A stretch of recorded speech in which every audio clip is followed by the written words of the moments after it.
Hello， 大家好，我是卡皮耶。这次就是梨花与绿的最终对决了。上回说到了梨花的王牌黑鲁加正式登场，这恐怖的咆哮声中到底有着什么样的故事呢？由于常年经受人类的摧残和虐待，黑鲁加的内心始终无法释怀对人类的憎恨。在他的眼中，人类是非常邪恶的存在，即便是对自己的训练师梨花，只要没有利用价值的，就准备将他吃掉。面对黑鲁加的可怕，梨花没有一丝丝的慌张和恐惧，反而非常坦然地接受黑鲁加对自己袒露的杀意。他告诉黑鲁加，如果能成为你美丽身体的一部分，你可以将我吃掉。黑鲁加震惊了，他从来没有遇到过这样的人类。在一次旅行中，梨花和黑鲁加偶然遇到了受重伤的黑暗鸭和月亮伊布，这两个家伙出现，让黑鲁加重新找回了活着的兴致和杀戮的欲望。这两只小精灵似乎有和自己相同的经历，他们的身上也散发着对人类的仇视和敌意。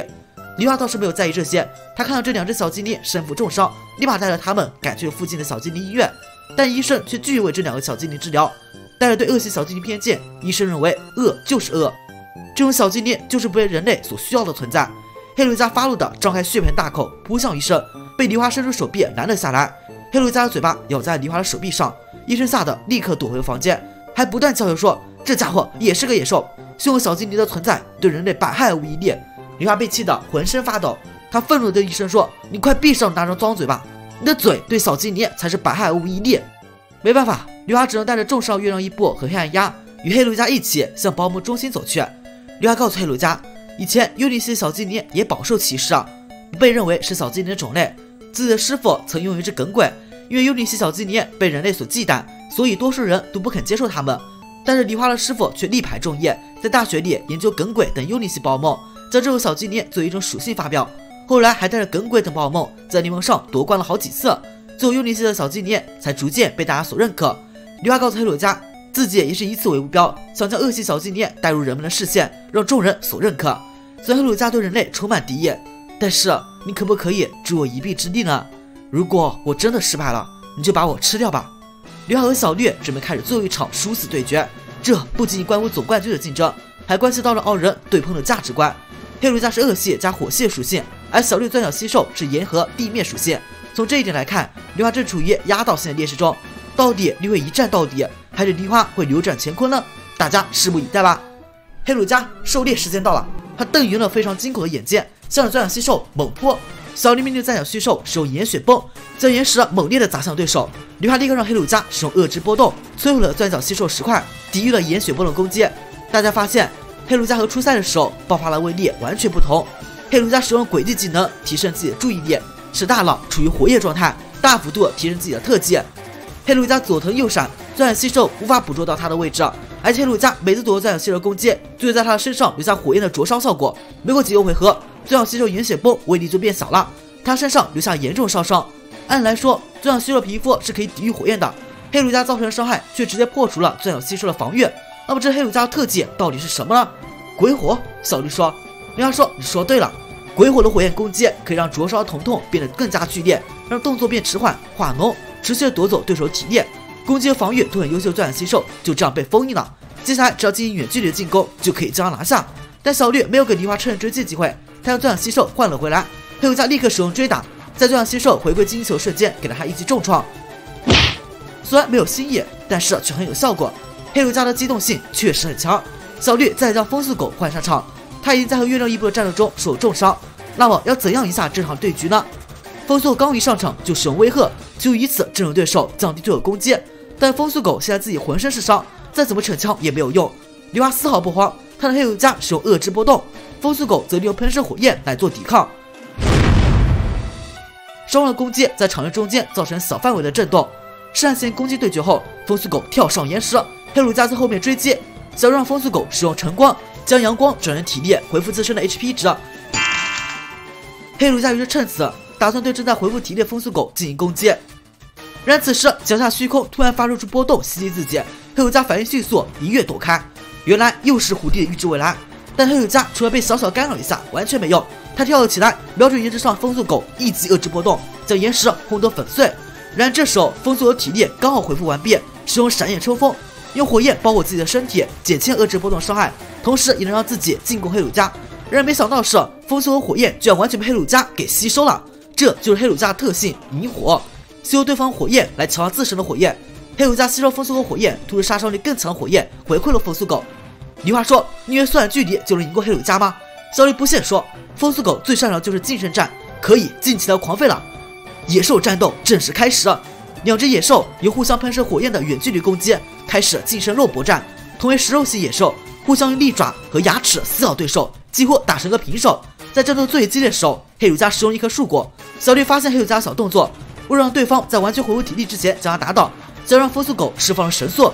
这是风速狗的神速，传承自自己拉达，甚至可以碾压皮卡丘电光石火，从来没有人可以捕捉到这个速度。但是这黑鲁加实在是太强悍了，在风速狗进入神速状态后，黑鲁加居然能准确的反应到从身后袭来的攻击，并且在第一时间用自己的爪子抵御住了风速狗的咬击。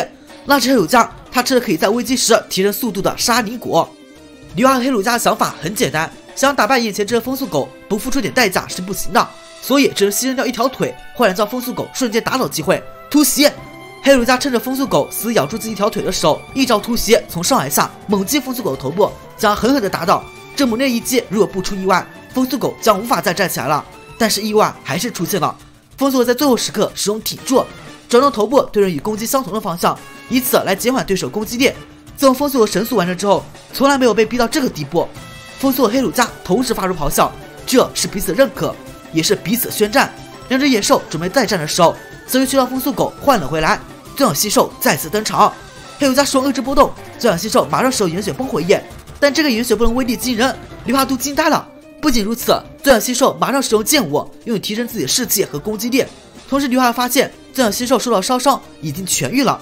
原来在比赛开始前，小绿将一枚可以治愈烧伤的美美果交给钻小吸兽携带，他交代虎弟和风速狗来主导战局，而钻小吸兽则作为压轴，在关键时刻给对手致命一击。钻小吸兽用爆发了超级威力的岩血崩打了黑鲁加毫无招架之力。